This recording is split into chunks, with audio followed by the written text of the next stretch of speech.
gabing ito. Ayan, the 12 Disciples of Jesus. Pinamagatan ko po itong Jesus uses ordinary people for extraordinary mission. Ayan, pa-chat lang po ako pag medyo mahina yung boses ko at baka humina yung ating signal. Pero glory to God po. At ang atin pong scripture ngayon ay matatagpuan po sa Matthew 10, verse 1 to 6. Ayan, basahin ko po muna bago tayo manalangin.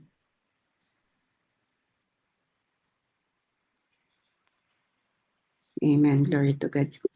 Matthew 10, verse 1 to 6, ang 12 alagad. Tinipon ni Jesus ang 12 alagad at binigyan sila ng kapangyarihang magpalayas ng masasamang espiritu at magpagaling ng lahat ng uri ng sakit at karamdaman. Ito ang mga pangalan ng 12 apostol. Una ay si Simon na tinatawag ding Pedro at si Andres na kanyang kapatid. Sina Santiago at Juan na mga anak ni Zebedeo, si Felipe, si Bartolome, si Tomas, si Mateo na maniningil ng buwis, si Santiago na anak ni Alfeo at si Tadeo, si Simon na makabayan at si Judas Iscariote na nagkanulo kay Jesus. Ang 12 ito isinugo ni Jesus at kanyang pinagbilinan. Huwag kayong pupunta sa lugar ng mga hintil o sa alinmang bayan ng mga Samaritano. Sa halip, hanapin ninyo ang mga nawawalang tupa ng sambahayan ng Israel. Amen. Atin po muna ipanalangin ang banal na mensahe ng Panginoon. Hallelujah, Lord Jesus. Hallelujah, Lord. Muli po, Panginoon, nagpapasalamat po kami, Panginoon, sa gabing ito na ibinigay mo muli sa amin, Lord God, ang oras na to upang mapagbulay-bulayan ng iyong mga banal na salita, Panginoon. Maraming salamat, Lord God, sa buhay ng bawat isa na nandito ngayon sa loob ng platform na ito, Lord God, upang magpurit, magpasalamat sa kadakilaan sa buhay namin, Panginoon. Kadakilaan mo sa buhay namin, Lord God. Lord, muli po, hinihingi ko po ang inyong wisdom, knowledge, and understanding na nagmumula sa iyo, Panginoon, na ikaw po ang tumulong sa akin, Lord God. Ikaw po ang tumulong sa iyong lingkod, Panginoon, na ikaw ang siyang magbaba, Panginoon, ng mga banal na salita mo. Let the Holy Spirit ang siyang maggabay, Panginoon, kung ano man po yung nais mo na ma-share ngayong gabing ito, Panginoon. Maraming salamat, Lord God, na ako'y muli ginamit mo, Panginoon, sa gawaing ito ng kababaihan, Panginoon. At Lord God, ikaw ang siyang maitaas. Itago mo po ako sa iyong likuran, Panginoon. Ikaw ang mahayag, Lord God. Maraming salamat, Panginoon. At patuloy mo nga pong siya sa atin ang aking puso at pakalinisin, Lord God, na maging karapat dapat ngayon sa iyong harapan, sa iyong ubasan upang, Panginoon, ma-share ang word mo, Panginoon. Maraming salamat, Lord. At muli po, ikaw na po ang bahalang gumabay. Bigyan mo po kami ng magandang internet connection, Panginoon, at ang bawat isa ay makatapos sa gawain ito ng may katagumpayan, Panginoon, sa puso at isip, Panginoon. In Jesus' mighty name we pray. Amen and amen. Amen. So, glory to God po. Pakihinaan mo muna yung cellphone mo. Naririnig ko pa. Ayan, so yan po ang ating topic ngayon, glory to God. At hinihiling ko din po sa bawat isa na kung ano man po yung ma-share ko ngayon, kasi ito po talaga'y biglaan. Kaninang umaga lang po ako nasabihan ng ating Sister Beb, pero yun, dahil marami pa rin po akong mga ginawa kanina at biglaan din po ako nagpunta ng school, kaya hapon ko na po talaga siya nagawa. Pero glory to God, dahil alam ko naman si Lord po yung magbibigay sa atin ng wisdom, po, sa kung ano man pong i-reveal ng Lord sa atin ngayong oras na ito. At alam ko namang may mga kasama po tayong pastor at papastora dito. Ayan, kung ano man po yung mga kakulangan, mamaya, ayan, nawa po ay kayo na ang magdagdag, bahalang ano man po yung mga nasabing hindi nararapat, willing po ako na po na ma-correct. Ayan, at tayo po ay talagang nag-aaral pa ng salita ng Diyos. At pero alam ko namang si Lord lahat yung magtatanim sa puso po ng bawat isa. Kaya yan, sige po, simulan na po natin. So ayan, tingnan po muna natin ang introduction to the 12 disciples. Ayan, nakuha po natin ito, no? The disciple means learner. And when we speak of the 12 disciples of Jesus, what is usually meant is the core group of Jesus' disciples that were the leaders of those who followed after Jesus. And the 12 disciples of Jesus, sometimes also called apostles, dahil sila din ay naging messenger, di ba po? Were a diverse group of men who were chosen by Jesus to be his closest followers and to spread his teachings throughout the world. They were fishermen, yan mga pangkaraniwang tao po, kaya ang sabi ko kanina, ordinary people. Talagang binigyan sila ng extraordinary mission po ng ating Panginoon. Mga tax collectors, yan, and ordinary men who were transformed by their experiences with Jesus. Despite facing persecution and even death, they remained steadfast in their faith and played a crucial role in the establishment of Christianity. So talagang sa pag-aaral natin sa mga disciples of Jesus, talagang marami din tayong natutunan po kung ano yung mga persecution din po na at circumstances na naranasan nila sa pagiging disciple nila of Jesus. Anak, tawag ka na ni Papa. Mag-close na ng tindahan. Dali. Ayan, so sorry po kasi hindi nakikinig yung anak ko.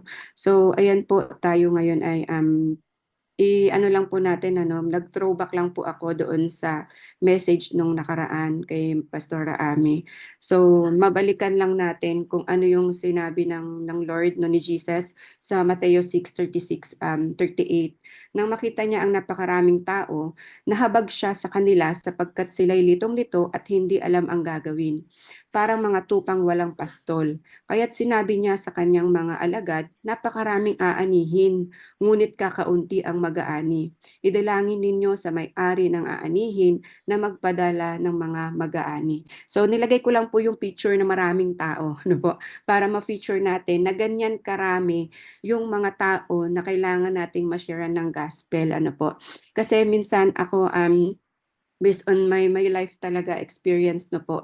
Nung ako ay nakakilala sa Panginoon, 'di ba pagka tayo ay sakay na ng eroplano, 'di ba? Makita mo kung gaano karami na po yung tao po na nasa baba. So pag umaakyat pa lang yung airplane, pag makikita mo ganun karami yung tao or na-encounter mo sa ibang lugar, halimbawa pupunta kayo sa beach, pupunta kayo sa anumang lugar na pupuntahan ninyo, napakaraming tao, pero makikita mo na ito bang lahat ng tao na to, nandun yung question na lahat ba ng taong ito nakakilala sa Panginoon? Paano kaya sila nakakilala sa Panginoon? Or lahat ba ng ito ay tumatawag sa Panginoon? Parang ganun.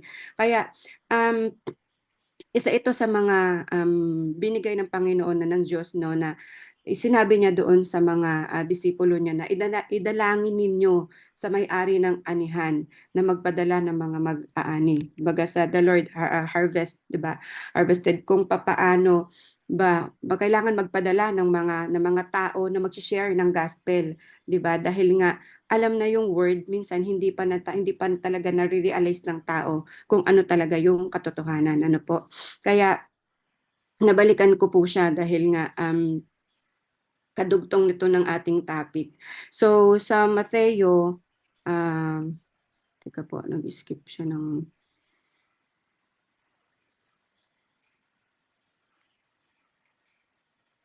hindi nag-show, wait lang.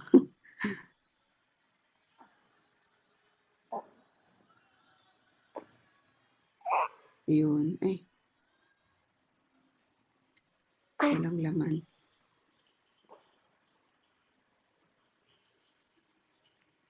Wait lang po ibalik ko muna ulit.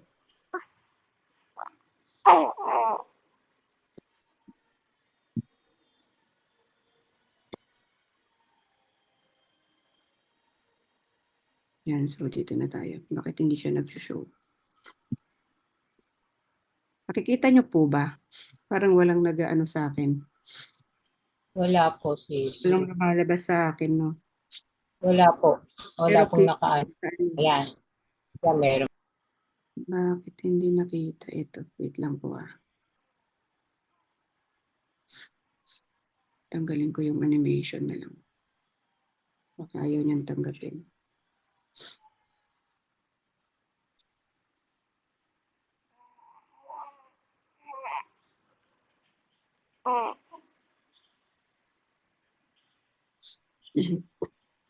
Yan, so dito po wait lang tanggalin ko lang para hindi niya tinatanggap yung animation.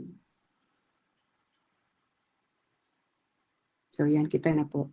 So yun yung naging parang pinaghugutan ng Panginoon ni Jesus na ma-address yung problema, kung papaano masolusyonan, kung paano magkaroon ng mga sinasabing disciples. Ano po. Kaya Christ will address this problem by sending out 12 laborers to do this harvesting work. These are specifically chosen men, also known as the 12, yun nga po yung kanyang 12 apostles, na yun na yung finorm niya sa special group para mag-represent both doon sa moment na after his death, resurrection, and return to heaven, a group of 12 carried significant symbolism because of the connection of the 12 tribes of Israel. So doon makikita natin dito po na pinili sila ng Panginoon na po ng ating Jesus na sila na yung ipapadala para sa kingdoms para magkaroon ng mga harvested na para sa kanyang kingdom. So kung mapapansin natin doon sa binasa natin kanina sa Matthew 9:36, inutusan niya na mag-pray, no po, na magpadala ng kamanggagawa para magpalaganap sa kingdom of God, pero sila pala yung isusugo. Ano po? So, dumarating sa point na tayo, minsan pray din tayo ng pray. Ano po, na Lord, magpadala ka po ng kamanggagawa mo, magpadala ka po ng mga tao na pwedeng gamitin para makakilala yung akin pong pamilya, yan, aking mga kaibigan, ganun. Pero sometimes when we pray, 'di ba? Hindi minsan kailangan pakinggan din natin yung voice ni Lord na baka tayo yung ginagamit niya din, ano po, para mag-share ng Word of God. Kahit nasabihin mo naman na hindi ka pa ganun kalalim pero nagbabasa ka naman ng Word of God, still meron at meron ka talagang masasabi about Word of God, 'di ba? Kaya minsan sa pagpipray natin na 'yon, tingnan din natin yung kasagutan ng Lord na baka tayo na yung gagamitin ng Lord para makakilala yung mga kaibigan natin o yung mga kapamilya natin na hindi pa nakakakilala sa Panginoon. Ano po? So, ayan, tingnan natin kung papaano ginamit ng Panginoon ang 12 disciples. Ano po? Tinipon ni Jesus ang 12 alagad at binigyan sila ng kapangyarihang magpalayas ng masasamang espiritu at magpagaling ng lahat ng uri ng sakit at karamdaman. So makikita po natin dito na binigyan ng Panginoon na po ng authority yung kanyang core group or tinatawag na 12 disciples, ano po, na makapag-cast out ng mga demons, ng mga unclean spirits, ayan, makapag-heal ng every diseases and affliction. So, they will operate under the authority of Jesus and with His power. Ano po, hindi dahil sa kakayahan ng mga tao na alagad niya, kundi dahil sa kakayahan o sa authority o sa power ng Panginoon. Ano po? So, kung makikita nga natin dito, mga ordinaryong tao lang din naman ang ginamit niya, ano po, na maging alagad niya. Pero he sending them out, no po, with the authority, with the same authority he has been displaying during his ministry on earth, di ba? The word authority kasi is talagang nandun yung lahat tayo, no, lahat tayo binigyan ng Panginoon ng authority na gamitin yung kanyang pangalan, sa tanging pangalan lamang niya, hindi po sa tanging pangalan natin. Na kung ano man po yung mga ma-share natin or magagawa natin sa tao in the name of Jesus, kapag may mga sakit, 'di ba? Kaya din po natin 'yun. Basta naniniwala tayo at yung mga kasamahan natin na pinagpipray natin is yung sumasampalataya din sila na in the name of Jesus gagaling sila. Hindi dahil sa atin, dahil pray over natin sila, hindi po, no? Kumbaga, yung kakayahan mo na yung pananampalataya mo sa Panginoon, na kapag pinag-pray mo sila, dahil din sa pananampalataya nila sa Panginoon, kaya sila gagaling. Ano po? Tulad nga po doon sa mga past na pag-aralan natin sa Matthew 8:5 to 13, 'di ba, yung Roman centurion na sinabi niya doon yung meron din siyang authority na sabihin sa mga tao, 'di ba, na kung ano yung dapat gawin ng tao ginagawa nila. Dito naniwala siya na Lord, sa isang salita mo lamang ay gagaling na yung katulong ko. Over physical illness, 'di ba? Nandun yung authority na na-recognize niya si Jesus na si Jesus lang ang makakapagpagaling at wala nang iba. No po. So yun din yung authority na ibinigay sa atin ng Panginoon na gamitin natin yung kanyang pangalan, ano po, His power and His name, no po, na mapagaling kung sino man po yung mga pinagpipray natin. At Jesus demonstrated to the scribes of His authority to forgive sins on earth by healing a paralyzed man, di ba? Dito nga, kahit sabihin niya dito na Sa Matthew 9:1-8, ayan, hindi ko na po inilagay kasi medyo maghahaba tayo dahil alam ko may limit lang yung time. Pero dito ang sinabi niya, di ba, dito na pinagaling ka na ng iyong pananampalataya, na pinatawad na ang iyong mga kasalanan. Kaya nandoon din po no makikita natin kung gaano ka-powerful ang ating Panginoong Jesus na ipinagkaloob niya din doon sa mga disciples niya. So sa Matthew 10, 2-4, ayan, ito po yung mga pangalan ng 12 apostol. Una ay si Simon na tinatawag ding Pedro. Ayan, highlights ko po para yan makita ng lahat na.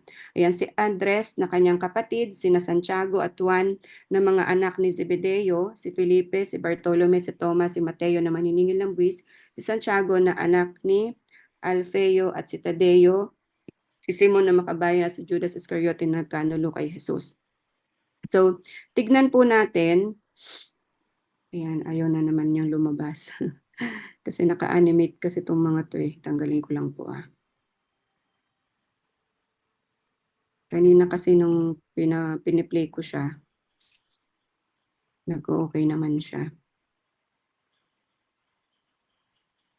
Yan. So, makikita po natin dito yung mga disciples ni Jesus Christ, yung mga ginamit niyang mga tao, kung ano yung mga mission po na ginawa nila at kung ano ba sila dati bago pa sila nakilala or bago pa sila ginawang disciples ng ating Panginoon.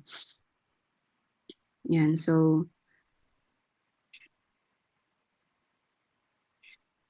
ayan, tignan po natin at isa-isahin natin.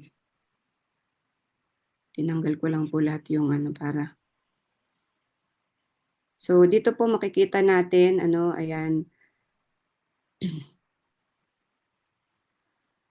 Ayan, kita nyo na po, sa John 1:42, ayan, sa magandang balita din po yung aking nagkuhanan.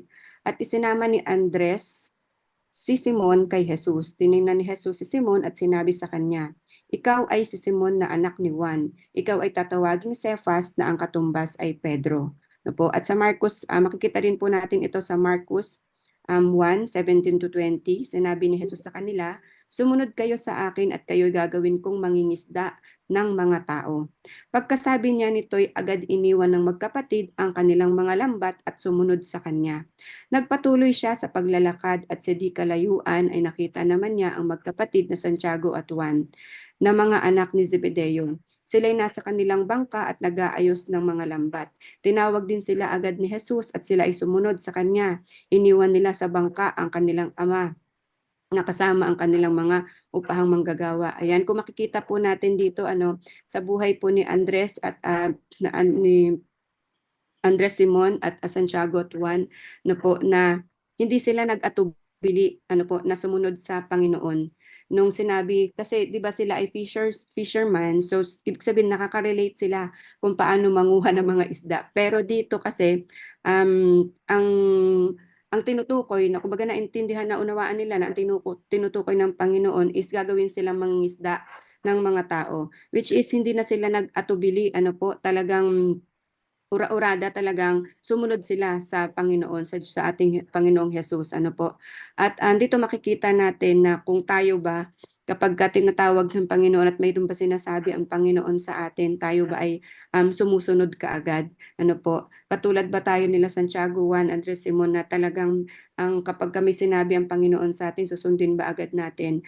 Iwanan ba natin lahat na kung anong meron tayo or iwanan ba natin kung sino yung mga taong nandyan sa paligid natin kung meron ipapagawa ang Panginoon sa atin. Isa rin po yun sa mga kailangan nating i-reflect po sa ating sarili na kapag meron tayong mga ginagawa, nandun din po yung seek first the kingdom of God and His righteousness and everything shall be added unto us. Although kailangan nating gawin ito, hindi na kumbaga talaga para sa sarili natin, kundi dun sa mga tao na nangangailangan po talaga ng word ni God. So, ayan po sila. At dito naman sa Mateo 4:21-22, nagpatuloy siya ng paglalakad at nakita rin niya ang magkapatid na Santiago at Juan. Ito na inano ko lang po yung ibang verse na mga anak ni Zebedeo, sila'y nasa bangka kasama ang kanilang ama at nag-aayos ng lambat. Tinawag din sila ni Jesus, agad nilang iniwan ang bangka at ang kanilang ama at sumunod kay Jesus. So ibang verse naman yan sa Mateo naman 4:21-22, may tatapik din po, naitapik na rin po. So sa Marcos 3:17 naman, ang magkapatid na sina Santiago at Juan na mga anak ni Zebedeo, ayan, kinuha ko din po sa Marcos para makita natin na sila'y tinawag niyang Boanerges na ang kalugan ay mga anak ng kulog. Ano po? So yun ang tinawag kay Santiago at Juan na anak ni Zebedeo. Si Felipe naman ay madalas na tinutukoy bilang nag-aalinlangan. Siya naman ay taga Betsaida, tinawag ni Jesus upang sumunod sa kanya. So si Felipe ay kilala sa kanyang pagiging mapanurit mapagtanong, madalas na humingi kay Jesus na paglilinaw sa kanyang mga turo. Sa Ebanghelyo ni Juan, si Felipe ay nilalarawan bilang isang practical and down-to-earth na disipulo. Sa kabila ng kanyang unang pag-aalinlangan, si Felipe ay naging isang tapat na tagapasunod ni Jesus at nagpatuloy sa pagpapalaganap sa kanyang pagtuturo. So siya yung pang-pito na to na alagad ni Jesus. So si Simon naman na zilot at isang masigasig, isa sa 12 disipulo ni Jesus, at ang kanyang pangalan ay nagpapahiwatig na siya ay miyembro ng Kilusang Silot, isang pangkat sa politika na nagtataguyod ng kalayaan ng mga Hudyo mula sa pamamahala ng Roma. Sa kabila ng kanilang pagkakaiba, si Simon at iba pa mga disipulo ay nagkakaisa sa kanilang ibinahaging pangako sa pagsunod kay Jesus at pagpapalaganap ng kanyang mensahe ng pag-ibig at habag. Si Mateo naman po ay isang kolektor na buwis. Kilala rin bilang Levi, ay isa sa mga 12 disipulo ni Jesus at kilala sa kanyang tungkulin bilang maniningil ng buwis bago naging tagusunod ni Jesus. Ayon sa ulat sa Ebanghelyo, si Mateo ay nakaupo sa kubol ng kanyang maniningil na buwis nang lapitan siya ni Jesus at inanyayahan siyang sumunod sa kanya. Agad na iniwan ni Mateo ang kanyang trabaho at naging alagad ni Jesus. So makikita po natin yan sa Mateo 9:9-13, Lucas 5:27-28. Bilang isang maniningil na buwis, si Mateo ay makikita bilang isang itinakwil ng kanyang mga kapahudyo dahil nga po siya ay sumunod na sa Panginoon. Kung makikita natin, iniwanan din po niya kung ano yung trabaho niya.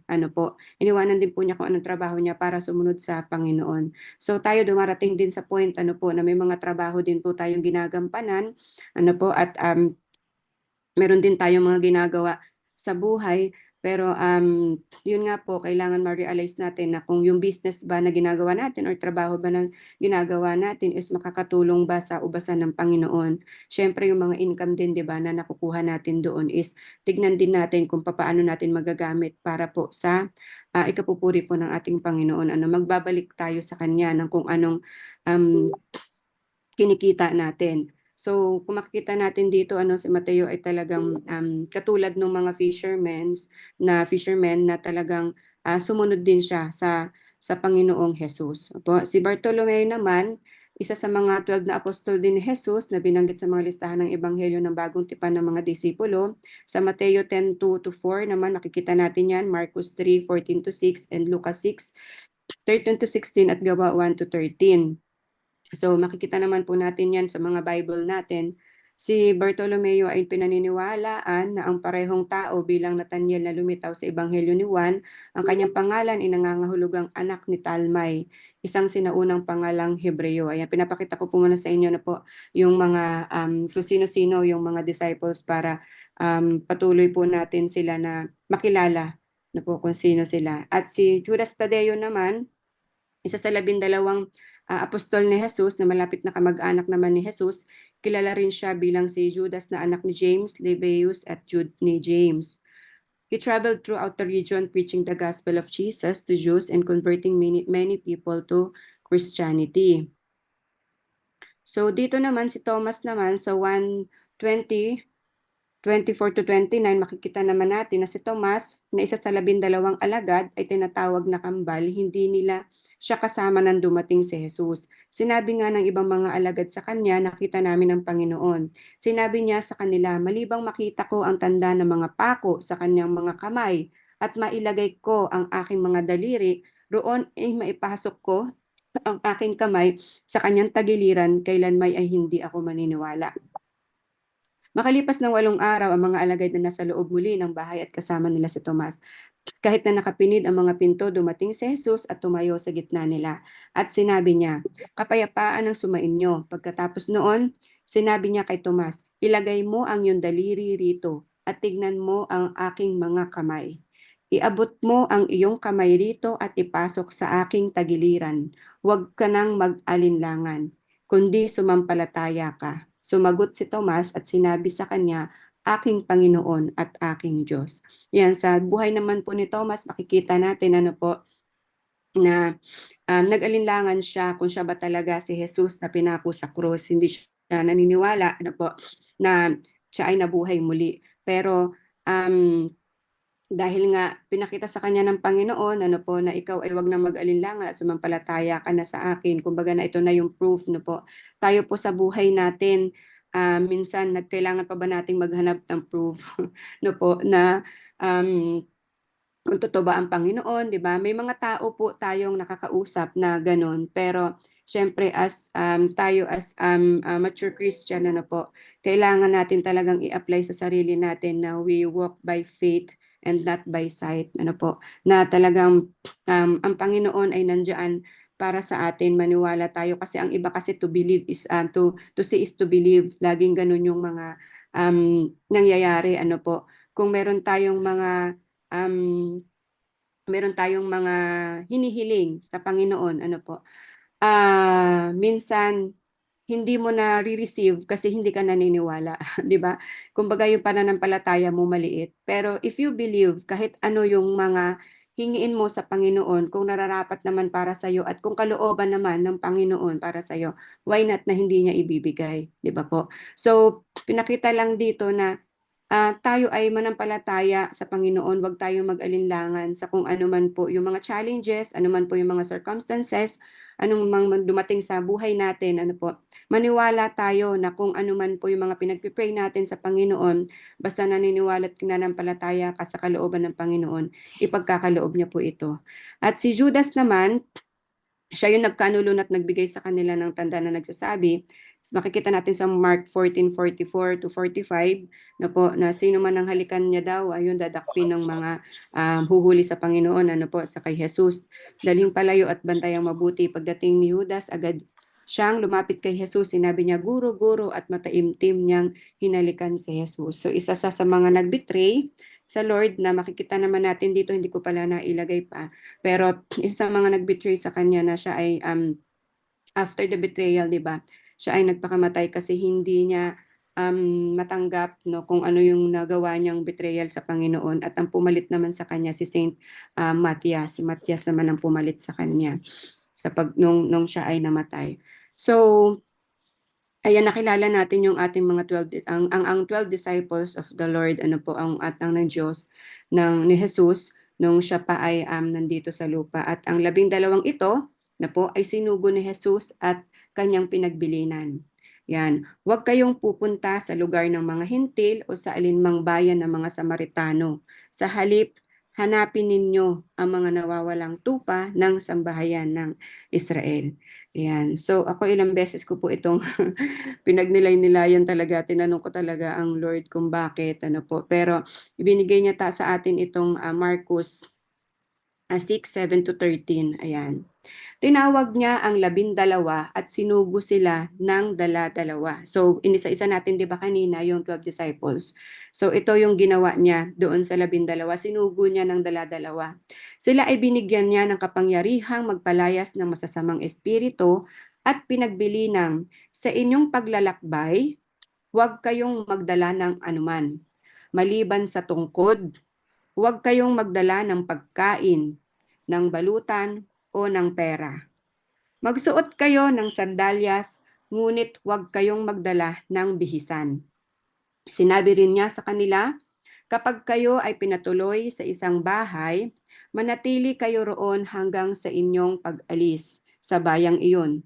Kung ayaw kayong tanggapin o pakinggan sa isang bayan, umalis kayo roon at ipagpag ninyo ang alikabok sa inyong mga paa bilang babala sa mga taga roon.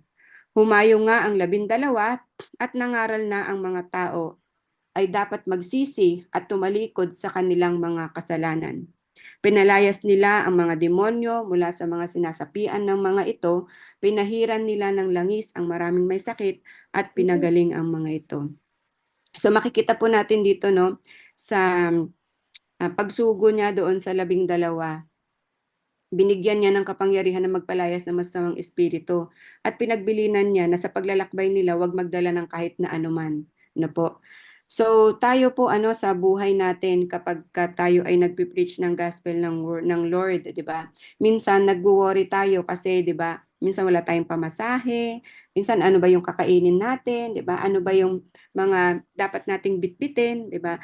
Pero kung tayo po ay nananalig sa salita ng Diyos, ano po, nandoon yung pagpapahayag ng Panginoon sa atin, yung pagpo-protect niya sa atin, pagga-guide niya sa atin, na saan man tayo makarating, nandoon siya nakasama natin. Thanks for So, asking me to sa send her to school today. pag-share natin ng gospel niya, basta dala-dala Because natin yung salita ng katotohanan, they had- walang anuman po o walang sino man po yung makakahadlang.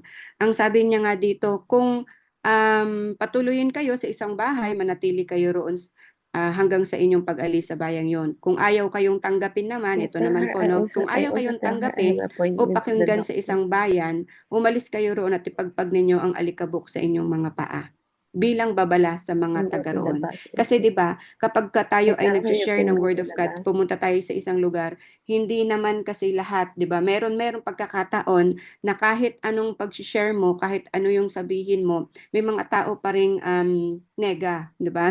Sorry for the word. Pero may mga tao pa ding hindi ganun kalalim yung pangunawa sa Panginoon. So, basta't sa atin, kapag dahil tayo ay nananalig sa Panginoon, magawa natin yung best natin, magawa natin yung best natin na mai-deliver, no po, yung salita ng Panginoon, na maipahayag ang salita ng Panginoon. Hindi na natin kasalanan yon kung maniwala man sila o hindi. At least we did our part, no po, na ma-share sa kanila yung anuman pong salita ng Panginoon ang ibigay sa atin or sa kanila na po. So ang bawat isa sa atin ay may kakayahan ayon doon sa kaloob ng Diyos na ipinagkaloob niya sa atin. So kailangan lang nating ipag-pray talaga din po yung mga pupuntahan natin or yung kung sino man yung mga taong kakausapin natin, na kung sino man po yung mapupuntahan natin, talagang si Lord na yung bahala na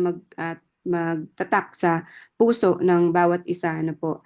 At meron din tayong mga ibinibigay ng Lord sa atin ng kakayahan, na sabi ko nga kanina, na kung makapag-share ka ng word at nakaunawa ang isang tao, yun ay hindi dahil sa'yo or hindi dahil sa kakayahan mo, kundi dahil sa authority ng Panginoong Jesus, sa pangalan niya. Ginagamit lamang niya tayo. So, kung tatanggapin at papakinggan ng mga tao, ibalik natin yung glory sa Panginoon at hindi po sa sarili natin.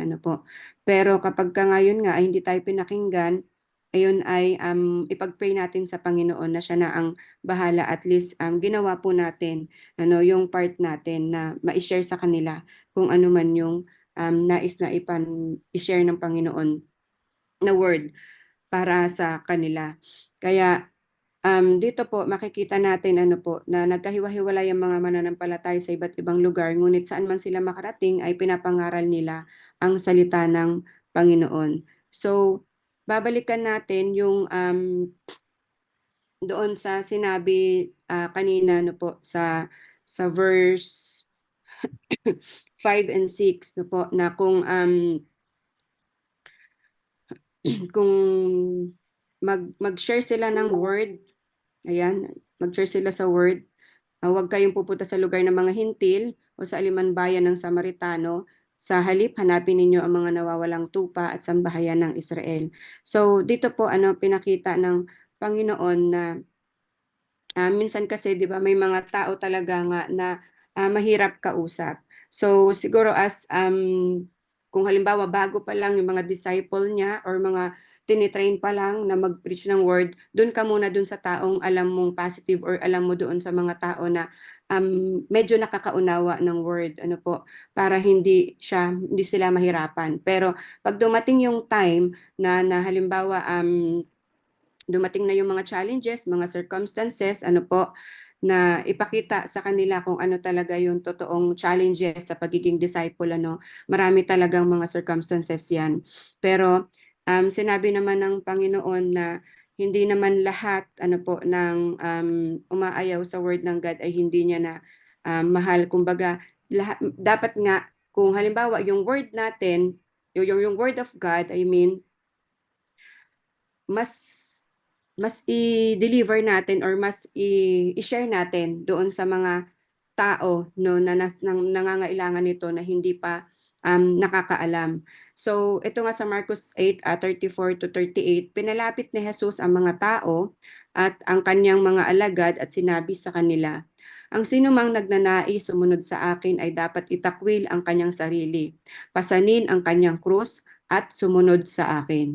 'Di ba po? So tayo kasi as isa sa mga ginagamit ng Panginoon, ano po, ginagamit ng Panginoon na makapag-share ng kanyang word, kung gusto natin talagang sumunod sa kanya, hindi tayo dapat Before nagiging 8:30. proud sa sarili natin, ano po. Kumbaga, sumunod tayo sa kung anong pinapagawa ng Panginoon sa atin, pero The hindi what? dun sa level na akala mo nagawa mo na yun dahil sa 8:15, sarili she said. mo. Ano po? So, sino mang nagnanais na magligtas ng kanyang buhay ay mawawalan nito. Ngunit ang mawalan ng kanyang buhay alang-alang sa akin at sa magandang balita ay magkakamit nito. Sapagkat ano ba ang mapapala ng isang tao? Bus is Makamtan man niya ang buong daigdig, late, I think. ngunit mapapahamak naman ang kanyang sarili. Ano ba ang maibabayad ng isang tao para mabawi niya ang kanyang buhay? Kapag ikinahiya ninyo ako at ang aking mga salita sa harap ng mga taksil at makasalanang mga tao sa panahong ito, ikakahiya rin kayo ng anak ng tao. Pagparito niya na taglay ang dakilang kapangyarihan ng kanyang ama at kasama ang mga banal na anghel. So, dito ano po, sa ginagawa kasi natin, 'di ba, sa buhay natin, busy tayo masyado sa business, busy tayo I can masyado tell sa Magda. work, kung ano-anong mga pagkakitaan dito, doon, 'di ba? Although kailangan talaga natin 'yon in our everyday lives, 'di ba? Pero hindi naman tayo Like talaga 6 dapat lang minutes. nakafocus doon, na po. Ang focus natin dapat is yung magandang balita ng Panginoon kung paano natin ma-share. Ako po as based on my life experience talaga, talagang dati sobrang busy ko talaga sa kung ano-ano mang pwedeng pagkakitaan, ganun. Pero nung time na dumating na yung pagkakataon na ako na mismo po, na nagkaroon ng question sa sarili ko na, Lord, ano ba yung purpose ng buhay ko? Para saan mo ba ako gagamitin? Para lang ba, ayan, kumita ng pera? Para lang ba makapag-inspire ng tao na ganito ang kitaan, di ba? Makakapunta ako sa iba't ibang lugar, pero ang itinataas ko lagi is yung kita, di ba? Kasi di ba, nagsasalita po ako sa maraming tao na ang laging pinapakita, kitaan, ganito kaganda, ganito. Pero nasaan yung word ng God na si Lord dapat yung itinataas natin, or na si Lord dapat yung imbis na ganun karaming tao, 'di ba? Na ngayon po nare-realize ko, sabi ko, Lord, sana nung time na yun, pero syempre sana na lang kasi 'di ba, sabi ko nung time na yun na kasagsagan na tumatayo ako sa maraming tao, sa mga McDo, sa mga Jollibee para mag-present ng kahit anong business. Ngayon ko na-realize na yung ganung karaming tao pala, kung yun ang nasharean ko ng word of God that time, 'di ba, parang ang sarap, mas masarap pala sa feeling. Kaya talagang minsan marirealize mo ano ba yung mapapala natin, 'di ba? Kung magiging worldly lang tayo, kumbaga susunod lang tayo sa kung anong meron dito sa mundo. Yun nga minsan ikapapahamak pa natin 'di ba? Sa sobrang pagka-greedy, sobrang gusto mong kumita ng malaki, 'di ba? Kung ano-ano na yung papasukin mo, na minsan nakakapag-invest ka na ng malaki ng hindi na naaayon dahil lang sa gusto mong kumita ng pera, 'di ba? Pero ayun, napapahamak ka lang kasi 'di ba, hindi mo hiniling sa Panginoon, hindi mo pinag-pray sa kanya kung ano ba talaga, kung will niya ba talaga ito, 'di ba? So, ano yung mapapala natin kapag nabawian na tayo ng buhay, 'di ba? Na kung Tell hindi her to natin get na-i-share ready ang now, word of babe. God, na kung Then she nahihiya go with you tayo with na Mag at 8. alam na natin yung katotohanan pero hindi pa rin natin ina-apply sa sarili natin ano. Because she takes Kaya time when talagang she darating yung pickups and things. pagkakataon na kapag dumating na ang second coming, ano ba? Dapat tayo yung maging handa. Huwag tayong mag-alinlangan doon sa kung ano man pong pinapagawa ng Panginoon natin sa atin, ano po. So talagang kailangan lang na talagang pagbulay-bulayan natin at pagnilay-nilayan ang Word of God. So kailangan natin na talagang ang sarili natin ay ibaba natin kapag dumarating na yung time na kapag sa word na ng God yung isinishare po natin ano. Kaya talagang ako po ay nabibless ano po na bigyan ako ng ganitong pagkakataon, although sa maliit na preparation lang, pero sabi ko nga si Lord ang bahalang magbigay po ng wisdom. At ito po ang naibigay sa akin na application, na ito yung kahalagahan ng pagiging being disciple po natin sa mundong ibabaw na ito, na kailangan nating i-deny yung sarili natin ano, na unahin natin yung own ng ibang tao, yung to put the needs of others before our own needs. Kasi isa yun sa mga tinuturo ng Panginoon sa atin na tayo alam na natin kung ano yung Word of God, paano natin lakaran, paano yung mga taong hindi nakakaalam nito, di ba? So, wag mong mahalin yung sarili mo, yung kung anong meron ka ngayon, kung ano yung mga ito lagi ko sinasabi na kung anong meron tayo ay isa yung sa mga blessing na galing sa Panginoon, at hindi yun dahil sa kakayahan natin, ano po. And to take up the cross, to be prepared to accept suffering and death for your faith. Pasanin natin yung sariling cross natin, kasi talagang si Jesus ginawa niya na lahat para sa atin, ano po. And kailangan nating makapag-prepare, ano po, kung ano man po yung mga sufferings, circumstances, challenges, ano po, ang kaharapin natin, at dumating man yung time na tayo talaga ay mamatay at ibigay ng Lord yung right time na kuhanin niya na tayo, di ba? Yung pananampalataya natin dapat nandun pa rin, panindigan natin hanggang sa huli. Marami mang mga challenges, kasi minsan ako talaga dumarating yung time na tulad last month, 'di ba? Sobrang daming challenge talaga na gusto kong mag-alaga ng mga pamangkin, mahal ko sila, gusto kong gawin kung ano yung responsibility na hindi nagawa ng biyenan ko sa kanila dahil wala na yung biyenan ko.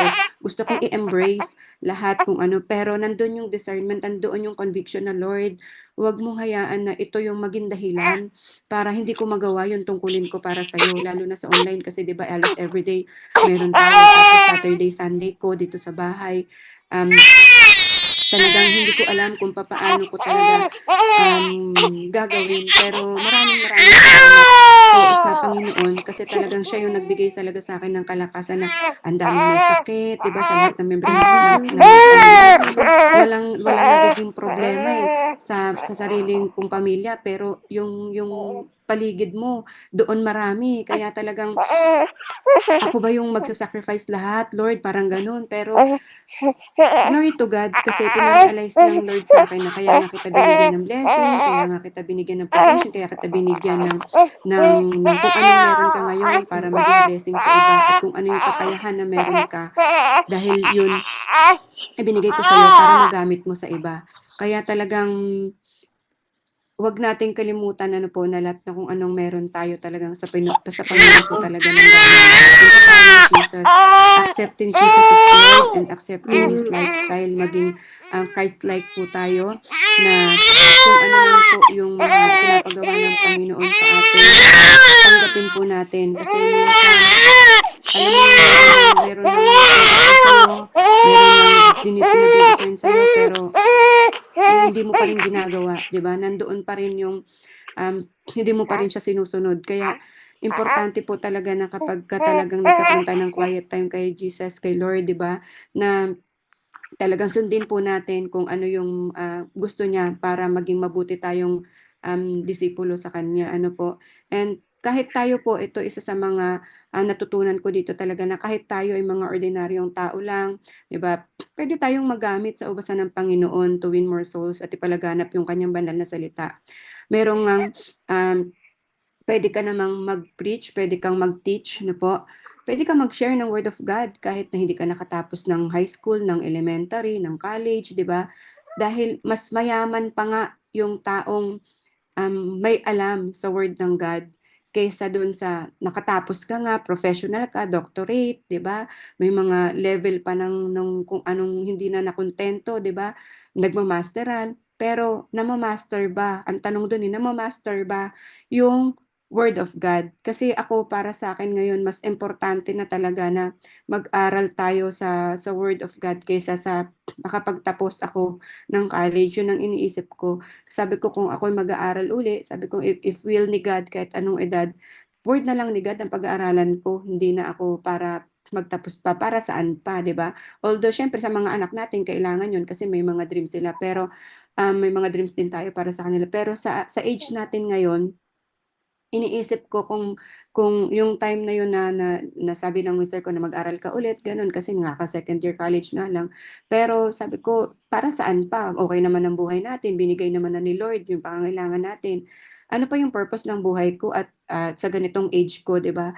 Pero yun, ipinaisip ng Panginoon na ito yung purpose mo na mag-aral ka na lang ng salita ng Lord at ibigay mo na lang kung ano yung the best mo na ipinapagawa niya sa iyo. Kaya talagang wag po natin talagang kalimutan, wag po nating baliwalain kapag ang Lord po ay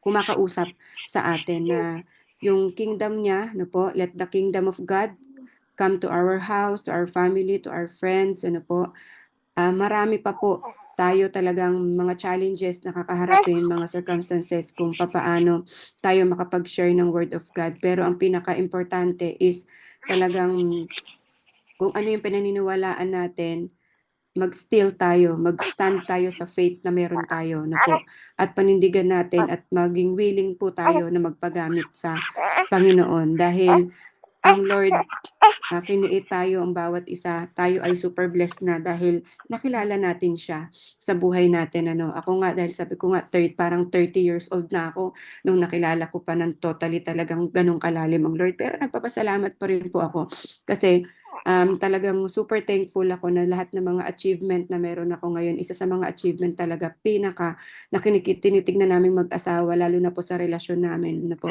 Isa sa mga achievement na yun is yung talagang makilala namin siya at maging sentro siya sa buhay namin. Kaya kahit anong mga challenges, talagang nakakaya dahil nga nandyan po ang Panginoon. At super blessed din na kahit sa ganitong age na yung mga anak natin, natuturuan na natin ng tama.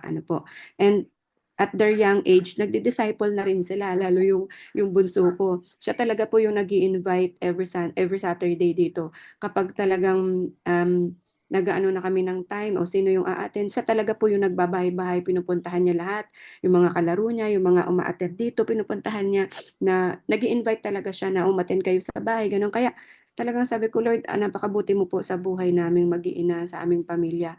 Kasi talagang patuloy kang lumalakad na bata pa lang, natututo na yung mga anak ko kung paano mag-disciple. And at the same time, yun sa Ate Chloe, siya na yung nagti-teach doon sa mga bata. Although minsan talaga super busy niya sa school, lalo na ngayon kasi may mga research sila dahil nga graduating siya ng grade 10. Pero andun pa rin po yung pagpapala ng Panginoon na talagang nabibigyan niya ng oras yung pag-aaral ng word na i-share niya ng maayos sa mga kabataan. Although nandito ko para ready mag-back up sa kanya, pero tinitignan ko kung paano siya mag-stand. Kaya talagang si Lord talaga lahat po ang kumikilos talaga. Kaya talagang itinataas ko po sa Panginoon talaga na siya po talaga ang lahat na kumikilos talaga. Kaya nagpapasalamat ako na at their young age talagang natututo na sila kung papaano nila ma-share yung word of God. Kasi minsan yung bunso ko, pag nakakarinig siya ng mga bad words sa mga kalaro, oy, bawal yun, magagalit si Jesus. Parang ganun. Kaya